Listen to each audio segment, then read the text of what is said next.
ایک صاحب نے سوال کیا، اکثر لوگ ٹی شرٹ اور ٹراؤزر میں نماز پڑھتے ہیں تو رکوع سجود کرتے ہوئے اکثر اوقات ان کا سطر کھل جاتا ہے جس سے نماز ادا نہیں ہوتی، تو اس مسئلے پر شعور اجاگر کرنے کے لیے کوئی تفصیلی ویڈیو بنائیں۔ دیکھیں یہ بات بالکل حقیقت پر مبنی ہے۔ بعض اوقات لوگوں نے پینٹ پہنی ہوتی ہے، ٹراؤزر پہنا ہوتا ہے اور اس کے نیچے کوئی انہوں نے مزید کپڑے نہیں پہنے ہوتے، کوئی انڈر گارمنٹس نہیں ہوتی انہوں نے پہنی ہوئی، تو ایسی صورت میں رکوع میں جانے کی صورت میں بعض اوقات ان کا سطر کھل جاتا ہے۔ تو اگر سطر کا 1/4 حصہ کھل جائے نماز کے دوران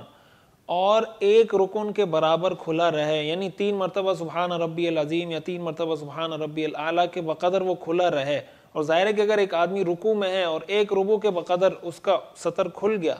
اس عضو کے 1 ربع کے بقدر، تو ایسی صورت میں اس کی نماز ہی ٹوٹ جائے گی۔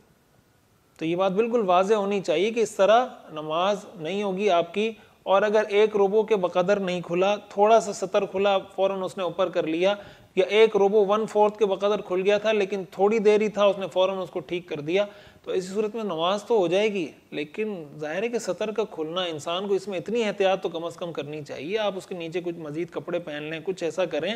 کہ کم از کم ایسا کوئی مسئلہ نہ ہو کہ سطر کھلے۔